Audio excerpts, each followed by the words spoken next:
singers, welcome to singeasy. High pitch எப்படி பாடுறது? High pitch பாடும்போது வாய்ஸ் கரகரன்னு ஆகுது, தொண்டை ஸ்ட்ரெயின் ஆகுது, தொண்டை வலிக்குது. இந்த மாதிரி பிரச்சனைகளை தான் வந்து நிறைய பேர் கமெண்ட்டில் டவுட்டாக கேட்டிருந்தீங்க. ஸோ அது எப்படி சரி பண்ணுறது அப்படின்னு சொல்லிட்டு டிப்ஸ் சொல்லுங்கன்னு கேட்டிருந்தீங்க. நான் நிறையா வீடியோஸ் அண்ட் டிப்ஸை வந்து ஷார்ட்ஸில் வந்து போட்டிருந்தேன். நிறைய எக்ஸசைசஸ் பண்ணி எப்படி கரெக்ட் பண்ணலாம் அந்த மாதிரி விஷயங்களை. பட் ஸ்டில் நிறைய பேர் ரிப்பீட்டடாக கேட்குறதுனால ஸ்டெப் பை ஸ்டெப்பாக இந்த விஷயத்தை உங்களுக்கு சொல்லித்தரலாம் அப்படிங்கிறதுக்காக தான் இந்த வீடியோ. ஸோ நீங்களும் இந்த மாதிரி ஹை பிச் பாட கஷ்டப்படுறீங்களா? அதாவது ஹை பிச் பாடும்போது தொண்டை ஸ்ட்ரெயின் ஆகுதா, தொண்டை வலிக்குதா, இல்லை கரகரன் ஆகுதா, இந்த மாதிரி கேட்டகரியில் இருந்தீங்கன்னா ஹை பிச் அப்படின்னு கமெண்ட் பண்ணுங்கள்.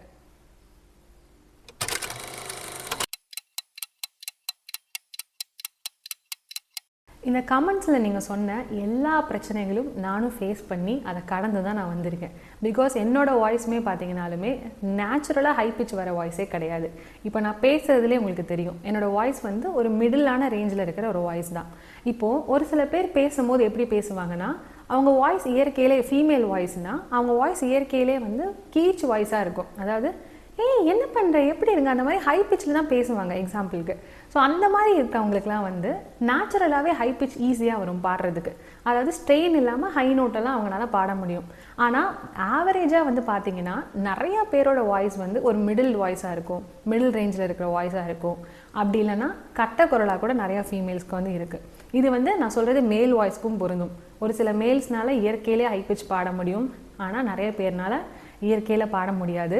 அதனால் வோக்கல் ட்ரைனிங் இந்த மாதிரி விஷயங்களை தெரிஞ்சுக்கிட்டு எக்ஸசைசஸ் ப்ராக்டிஸ் பண்ணுறது மூலயமா தான் அவங்களால ஈஸியாக ஹை பிச் பாட முடியும். நான் வந்து சின்ன வயசுலேருந்து, அதாவது 4 வயசுலேருந்து என்னோடய சிங்கிங் ஜர்னியை ஸ்டார்ட் பண்ணேன். ஸ்டார்டிங்கே வந்து கர்நாடிக் மியூசிக் தான் நான் வந்து கற்றுக்க ஆரம்பித்தேன். கிட்டத்தட்ட ஒரு 10-15 வருஷமாக அப்படின்னு வச்சுக்கோங்களேன். ஒரு ஸ்கூல் டேஸ்லலாம் இருக்கும்போது ஒரு சினிமா பாட்டை வந்து அட்டன் பண்ணும்போது ஹை பிச் எடுக்க எனக்கு ரொம்ப கஷ்டமாக தான் இருந்தது. பிகாஸ் என்னோடய வாய்ஸ் வந்து ஒரு மாதிரி ஒரு போல்டான வாய்ஸ் தான். அதாவது ரொம்ப கீச் வாய்ஸும் கிடையாது, ரொம்ப கீழே பாடுற ஒரு கட்ட குரலும் கிடையாது. ஆனால் என்னால் ஹை பிச் சினிமா பாடல்கள் பாடும்போது எனக்கும் இதே டிஃபிகல்ட்டி தான் இருந்தது. அதாவது நேச்சுரலாக வந்து ஹை பிச் என்னால் எடுக்கவே முடியல. என்ன ரீசன்னு பார்த்தா, இவ்வளோ வருஷம் கடந்த ஒரு 10 வருஷமாக கர்நாடிக் மியூசிக்கே ப்ராக்டிஸ் பண்ணதுனால என்னோடய வாய்ஸ் அதுக்கே அடாப்ட் ஆகிடுச்சு. இப்போ நீங்கள் வந்து ஒரு கர்நாடிக் மியூசிக் கிளாஸ் போகிறீங்கன்னா கண்டிப்பாக எல்லாமே ஒரே ஸ்ருதியில் தான் சொல்லி தருவாங்க. பிகாஸ் அதோட கான்செப்டே அப்படி தான். அதாவது ஜி ஸ்ருதினா அந்த ஜி ஸ்ருதியில் தான் வந்து எல்லா லெசன்ஸுமே படிப்போம். இப்போ அதில் ஹை பிச் வராதுன்னு கிடையாது. அதில் வந்து ஹை பிச்சில் வந்து மேல் ஸ்தாய் வரிசைகள் அப்படின்ற மாதிரி லெசன்ஸ் எல்லாம் இருக்குது. அதுலேயும் ஹை பிச் போகும். ஆனால் நம்ம சினிமா பாடல் பார்த்திங்கன்னா அதுக்கும் மேலே நிறைய பாடல்கள் கம்போஸ் பண்ணியிருப்பாங்க. அதாவது ஜி ஸ்ருதியில் மட்டும் எல்லா பாடலும் கம்போஸ் பண்ண மாட்டாங்க. ஒவ்வொரு பாட்டும் ஒவ்வொரு ஸ்ருதியில் இருக்கும் அப்படிங்கிற விஷயம் நீங்கள் புரிஞ்சுக்கணும். அதாவது ஜி ஸ்ருதினா அதுக்கு மேலே. இதெல்லாம் வந்து உங்களுக்கு சிம்பிளாக எக்ஸ்பிளைன் பண்ணணும்னா, இந்த 1 கட்டை 2 கட்டை அப்படிலாம் சொல்லி கேள்விப்பட்டிருப்பீங்க இல்லையா? அதாவது இவன் 8 கட்டையில் பாடுறான் பாரு, இவன் 7 கட்டையில் பாடுறான் பாரு அப்படின்லாம் சொல்லுவாங்கல்ல. ஸோ அந்த 7 கட்டை 8 கட்டைலாம் எப்போ உங்களுக்கு தேவைப்படும்னா, சினிமா பாடல்கள் பாடுறதுக்கு கண்டிப்பாக உங்களுக்கு தேவைப்படும்.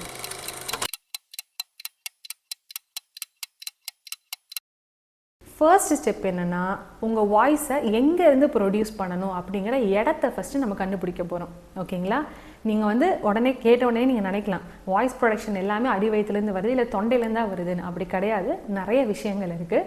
ஸோ இதுதான் ஃபர்ஸ்ட் ஸ்டெப் பார்க்க போகிறோம். அண்ட் செகண்ட் ஸ்டெப் என்னென்னா, நான் சொன்ன அந்த எந்த இடம் அப்படின்னு கண்டுபிடிச்சதுக்கப்புறமா அதுக்கு பேர் ஹெட் வாய்ஸ்ன்னு சொல்லுவாங்க. அந்த ஹெட் வாய்ஸை எப்படி ஆக்டிவேட் பண்ணுறது, எப்படி நீங்கள் பாடுறது ஹெட் வாய்ஸ் தானான்னு ஃபைண்ட் அவுட் பண்ணுறது அப்படிங்கிறத பார்க்க போகிறோம். அண்ட் தேர்ட் ஸ்டெப் என்னென்னா, அந்த ஹெட் வாய்ஸை நல்லா ஸ்ட்ராங் பண்ணுறதுக்கான எக்ஸசைசஸ். ஸ்டெப் நம்பர் 1, வாய்ஸை எங்கிருந்து ப்ரொடியூஸ் பண்ணுறாங்க அப்படிங்கிறத கண்டுபிடிக்க போகிறோம். இப்போது ஹை பிச் பாடுற சிங்கர் அப்படின்னு பார்த்தீங்கன்னா எஸ் ஜானகி அம்மா தான் நான் சொல்லுவேன். பிகாஸ் அவங்களோட எல்லா பாட்டும் மெஜாரிட்டி, அதாவது நிறைய டூயட் சாங்ஸும் சரி, தனியாக அவங்க பாடுற பாடலும் சரி, ரொம்ப ஹை பிச்சில் தான் இருக்கும் அவங்க வாய்ஸ். ஏன்னா அவங்க வாய்ஸோட டோனே ஒரு மாதிரி கீச்சுன்னு இருக்கிற ஒரு குரல் தான். அந்த குரல் வந்து ரொம்ப மெலடியஸாகவும் அழகாகவும் இருக்குது. பட் அந்த வாய்ஸை நிறைய பேரால் ரீச் பண்ண முடியாது அப்படின்னு. இப்போது அவங்க பாட்டே ஏதோ ஒரு உதாரணத்துக்கு எடுத்துக்கலாம். சின்ன சின்ன வண்ண கோயில் கொஞ்சை கொஞ்சையே கூவதம்மா, புரியாத ஆனந்தம் புதிதாக ஆரம்பம். இந்த வாய்ஸ் இப்போ நான் பாடினேன் இல்லையா, இந்த வாய்ஸ் ப்ரொடக்ஷன் பார்த்தீங்கன்னா இப்போ நான் பேசுகிற வாய்ஸ்க்கும் நான் பாடின வாய்ஸ்க்கும் என்ன டிஃப்ரென்ஸ் இருந்துச்சு அப்படிங்கிறத உன்னால் கெஸ் பண்ண முடியுதா? இப்போ நான் பேசுகிறது பாருங்கள். சின்ன சின்ன வண்ண கோயில் அந்த மாதிரி மீடியம் ரேஞ்சில் தான் பேசுகிறேன். பிகாஸ் என்னோடய வாய்ஸோட ரேஞ்ச் அதுதான். ஆனால் நான் பாடினது என்னோடய வாய்ஸோட நார்மல் பேசுகிற ரேஞ்சை விட அதிகமாக நான் பாடினேன். இது என்னால் எப்படி முடிஞ்சதுன்னா இந்த மாதிரி ஹெட் வாய்ஸ்னால் நான் யூஸ் பண்ணி பாடுறதுனால தான் முடிஞ்சுது. ஓகேங்களா? இப்போது ஹெட் வாய்ஸ்னால் என்னங்கிறத நான் சொல்கிறேன். ஹெட் வாய்ஸ்னால் தலையிலேருந்து வர வாய்ஸா அப்படின்னு கேட்டிங்கன்னா கிடையாது. நீங்கள் ப்ரொடியூஸ் பண்ணுறது இப்போ இந்த இடத்துல இப்போ சின்ன சின்ன வண்ண கோயில் அப்படி நீங்கள் பாடினீங்கன்னா இந்த செஸ்ட்டில் நீங்கள் தொட்டு பார்த்தீங்கன்னா கண்டிப்பாக ஒரு வைப்ரேஷன் உங்களுக்கு தெரியும். அப்படி பண்ணிங்கன்னா நீங்கள் ப்ரொடியூஸ் பண்ணுறது இங்கிருந்து தான் வருது அப்படிங்கிறத நீங்கள் ஈஸியாக ஃபைண்ட் அவுட் பண்ணலாம். மெஜாரிட்டி ஆஃப் த பீப்புள் நம்ம நார்மலாக கேஷுவலாக பாடும்போது நம்ம வாய்ஸ் ப்ரொடக்ஷன் செஸ்ட் வாய்ஸ்லேருந்து தான் நம்ம ப்ரொடியூஸ் பண்ணுறோம். ஓகேங்களா? இப்போது இந்த ஹெட் வாய்ஸுங்கிறத எப்படி ஃபைண்ட் அவுட் பண்ணுறது, எப்படி அந்த வாய்ஸில் நான் பாடினேன்னா இப்போது இங்கிருந்து பாடாமல் அந்த சவுண்டை நான் ப்ரொடியூஸ் பண்ணேன். சின்ன சின்ன வண்ண கோயில் கொஞ்சி கொஞ்சி கூவனம்மா. ஸோ இந்த மாதிரி பண்ணும்போது தான் கேட்கறதுக்கு மெலடியஸாக இருக்குது, அதாவது இனிமையாக இருக்குது. இப்படி பண்ணனா கண்டிப்பாக ஒரு மாதிரி ஒரு போல்டான ஒரு டோனாக தான் உங்களால் ப்ரொடியூஸ் பண்ண முடியும். ஸோ இப்போ உங்களுக்கு வந்து நான் எந்த இடம் அப்படின்னு சொல்கிறதுங்கிறது உங்களுக்கு புரிஞ்சிருக்குன்னு நினைக்கிறேன். அதாவது நீங்கள் ப்ரொடியூஸ் பண்ண வேண்டிய இடம் இந்த ஹை பிச் பாடணும்னா ஹெட் வாய்ஸ்லேருந்து தான் உங்கள் வாய்ஸை ப்ரொடியூஸ் பண்ணணும். ஓகேங்களா? இந்த ஹெட் வாய்ஸை எப்படி வந்து ஃபைண்ட் அவுட் பண்ணுறது அப்படிங்கிறதுக்கு ரொம்ப ரொம்ப ஒரு சிம்பிளான ட்ரிக் நான் உங்களுக்கு சொல்கிறேன். கண்டிப்பாக இது வரைக்கும் யாருமே இந்த ட்ரிக்கை சொல்லியிருக்க மாட்டாங்க. பிகாஸ் இது நான் அனலைஸ் பண்ணி நிறையா வருஷங்கள் நானும் இந்த ஹை பிச் பாடணும்னு சொல்லிட்டு வெஸ்டர்ன் மியூசிக் கிளாஸ் எல்லாம் போய் வெஸ்டர்ன் மியூசிக்கே கிட்டத்தட்ட 8 கிரேட்ஸ் அதில் நான் முடிச்சிருக்கேன். ட்ரினிட்டி காலேஜ் ஆஃப் லண்டன் அதில் வந்துட்டு வெஸ்டர்ன் மியூசிக் வோக்கல்ஸில் 8 கிரேட்ஸ் முடிச்சு நிறையா இங்கிலீஷ் பாடல்கள் வெஸ்டர்ன் மியூசிக்லாம் நான் பாடுறது மூலிமா தான் என்னால் ஹை பிச் பாட முடிஞ்சுது. ஓகேங்களா? இப்போது நீங்கள் வந்து கொட்டாவி விடுவீங்க இல்லையா, அப்படி விடும்போது வர வாய்ஸ் வந்து இங்கிருந்து வர வாய்ஸே கிடையாது. அது வந்து ஹெட்லேருந்து ப்ரொடியூஸ் ஆகிற ஒரு வாய்ஸ் அப்படிங்கிறத கேட்ட உடனே உங்களால் கண்டுபிடிக்க முடியும். கரெக்டாக? இப்போது அந்த வாய்ஸை யூஸ் பண்ணி தான் நம்ம வந்து இந்த பாட்டை பாட போகிறோம். இப்போ வேறு ஒரு எஸ் ஜானகி அம்மா சாங் கூட நம்ம எடுத்துக்கலாம். இப்போது அப்படி பண்ணி அங்கிருந்து அந்த வாய்ஸை ப்ரொடியூஸ் பண்ண போகிறோம். ரெடிங்களா? சொல்லாமலே பூக்களோ வாசு வீசுது. இப்போ எவரும் சொல்லாமல அப்படி பாடினாலும் ரொம்ப கீழே இருக்கு. எவரும் சொல்லாமல அப்படி பாடினாலும் கேட்கவே நல்லா இல்லை. கரெக்டாக? ஏன்னா அவங்க வாய்ஸ் எங்கே இருக்குது, இந்த இவ்வளோ தூரம் ஹையில் பாடியிருக்காங்க. ஸோ இப்போ நம்ம என்ன ட்ரை பண்ண போகிறோம்னா இந்த ஹெட் வாய்ஸை ஆக்டிவேட் பண்ணுற அந்த ரீஜனை நம்ம ஃபைண்ட் அவுட் பண்ண போகிறோம். ஸோ நீங்கள் என் கூட சேர்ந்து என்ன பண்ண போகிறீங்க, இந்த யானிங் எக்ஸசைஸ் தான் ட்ரை பண்ண போகிறீங்க. ஓகேங்களா? So try it again.